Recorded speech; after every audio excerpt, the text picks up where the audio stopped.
भारतीय स्वातंत्र्य आणि त्याच्यानंतर भारताचं जेव्हा एकसंधीकरण करण्यात आलं, त्याच्या पुढच्या टप्प्यामध्ये आपण भाषावार प्रांत रचना स्वीकारली. म्हणजे आपल्याकडे विविध राज्यांची जी संकल्पना किंवा राज्यांची जी निर्मिती करण्यात आली, ती मुख्यतः भाषा या आधारावर करण्यात आली.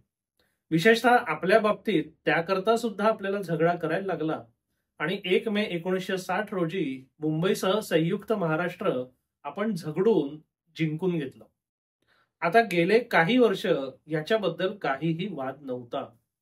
पण हे तर आपल्याला मान्य करायलाच लागेल की सरकार कोणतंही असो, पण उत्तरेतलं सरकार कायम दक्षिणेवर एक प्रकारचं, ज्याला आपण म्हणतो सार्वभौमत्व किंवा प्रभुत्व गाजवायचा सतत विचार करत असतं किंवा प्रयत्न करत असतं. आता आपल्याकडे 2020 साली नॅशनल एज्युकेशन पॉलिसी अंमलात आणली गेली आणि गेले काही दिवस सबंध देशभर ती अंमलात आणायचे प्रयत्न सुरू झाले. आणि नॅशनल एज्युकेशन पॉलिसी 2020 जी आहे, त्याला मूळतः कोणाचा काही विरोध आहे असं किमान मला तरी वाटत नाही. पण नॅशनल एज्युकेशन पॉलिसीच्या आडून हिंदी लादायचा जो प्रयत्न चाललेला आहे, त्याला मुख्यतः सगळ्या दक्षिणेतल्या राज्यांनी कडाडून विरोध केला. त्या विरोधानंतर बहुसंख्य ठिकाणी हिंदीची सक्ती ही मागे घेण्यात आली. पण आपल्याकडे कसं आहे, आपण लोकशाही स्वीकारलेली आहे. त्यामुळे प्रत्येक मुद्द्याकरता प्रत्येक नागरिकाला सर्वोच्च न्यायालयामध्ये दाद मागण्याचा पूर्णतः मुभा दिलेली आहे. त्यात आणि वाईट गोष्ट काहीच नाही. मग जेव्हा ही नॅशनल एज्युकेशन पॉलिसी, त्याच्या आडून हिंदी लादण्याचा प्रयत्न, हे सगळं प्रकरण झालं, त्याच्यावर दक्षिणेतल्या राज्यांनी त्या सगळ्याला विरोध केला. त्याच्यानंतर एक मणी म्हणून महाशय आहेत, त्यांनी सर्वोच्च न्यायालयामध्ये याचिका दाखल केली आणि ती याचिका करण्यात आली होती अनुच्छेद 32 अंतर्गत. आणि त्याच्यात त्यांचं मुख्य मागणं काय होतं, तर त्यांचं असं म्हणणं होतं, respondent UOI and direct the first to third respondent state governments to implement the said national education policy 2020 and sign the MOU with the fifth respondent union education ministry and ensure the fundamental rights to education of needy children. म्हणजे त्यांनी असा बनाव केला होता की national education policy करता या सगळ्या दक्षिणेतल्या राज्यांनी केंद्राशी सहकार्य करावं, तसा MOU म्हणजे समझोता करार सही करावा. आणि त्याचं कारण काय, तर हे सगळं याच्याकरता करायचं कारण गरजू लोकांना शिक्षणाचा मूलभूत अधिकार प्राप्त होईल. म्हणजे त्यांना शिक्षणाचा मूलभूत अधिकार प्राप्त होण्याकरता नॅशनल एज्युकेशन पॉलिसी अंमलात आणणं आणि त्याच्याकरता केंद्राशी सहकार्य करणं गरजेचं आहे, अशी त्यांची भूमिका होती. आता त्याच्यावर सर्वोच्च न्यायालय काय म्हणतंय, whether the state should adopt the national education policy 2020 or not is a vexed issue. म्हणजे राज्यांनी नॅशनल एज्युकेशन पॉलिसी 2020 स्वीकारावी किंवा नाही, हा गुंतागुंतीचा किंवा विवादास्पद विषय आहे.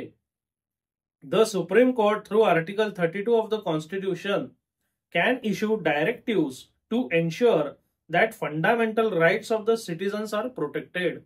म्हणजे अनुच्छेद 32 मधल्या अधिकारांचा वापर करून सर्वोच्च न्यायालय नागरिकांच्या मूलभूत अधिकारांचं संरक्षण करू शकतं किंवा त्याच्याकरता आदेश किंवा निर्देश देऊ शकतं.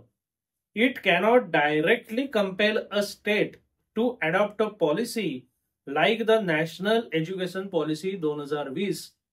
म्हणजे सर्वोच्च न्यायालयाने हे स्पष्ट केलं की सर्वोच्च न्यायालय कोणत्याही राज्यावर नॅशनल एज्युकेशन पॉलिसी 2020 सारखी पॉलिसी स्वीकारायची सक्ती करू शकत नाही. The court may however intervene if a state action or inaction related to the national education policy violates any of the fundamental rights or any other legal rights. म्हणजे national education policy बद्दल राज्यांनी काहीही करणं किंवा न करणं याच्यामुळे जर कोणाचे मूलभूत अधिकार बाधित होत असतील तर सर्वोच्च न्यायालय त्याच्यामध्ये दखल देऊ शकतं.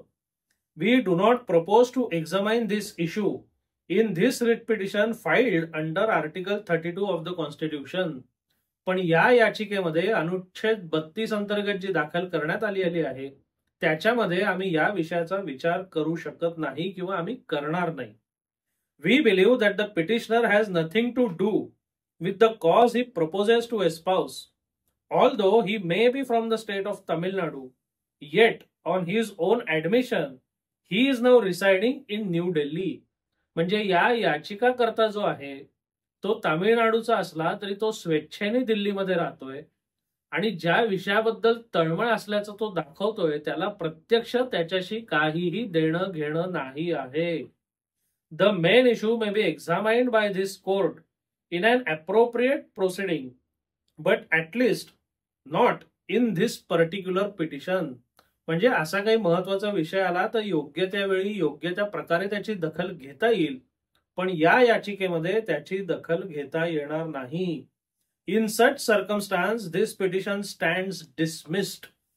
हा एक अत्यंत महत्वाचा आणि दूरगामी निर्णय आहे. आता वरवर पाहता आपल्याला फक्त हा हिंदी आणि इतर भाषांच्या विरोधातला निर्णय वाटू शकतो आणि तसा तो आहे सुद्धा. पण याच्यात अजून एक कंगोरा आहे, तो म्हणजे केंद्र आणि राज्य यांच्यातला वाद. हे तर आपल्या सगळ्यांना कबूल करावंच लागेल की आपण संघ राज्य पद्धती स्वीकारलेली आहे.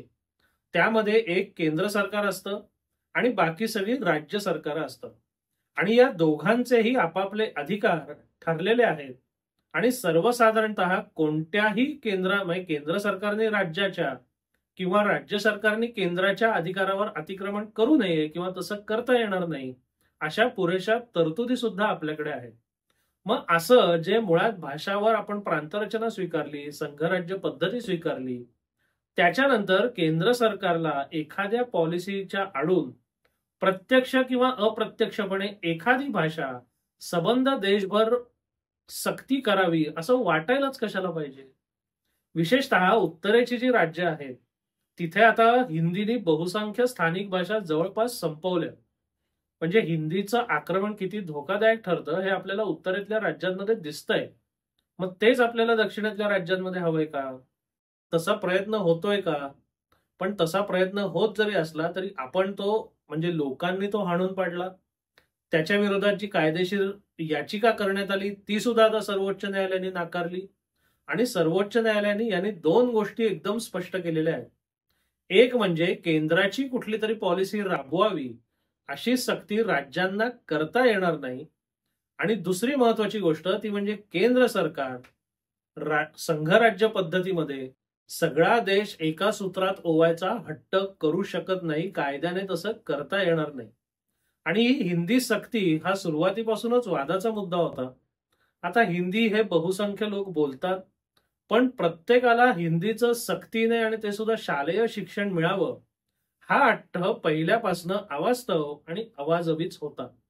त्याच्या विरोधात योग्य वेळी आवाज उठवला गेला आणि त्याच्यावर बऱ्याचशा ठिकाणी त्या राज्य सरकारांना माघार घ्यायला लागली. हे उत्तमच झालं, कारण मुळात ज्या भाषेच्या आधारावर आपण प्रांतरचना स्वीकारलेली आहे, संघराज्य पद्धती स्वीकारलेली आहे, त्या दोन्ही तत्वांना तुम्हाला आता तिलांजली देता येणार नाही. आणि हा या निकालातला सगळ्यात महत्वाचा मुद्दा आहे. आपल्याला या निकालाची माहिती देणारा हा व्हिडिओ कसा वाटला अवश्य कळवा. धन्यवाद.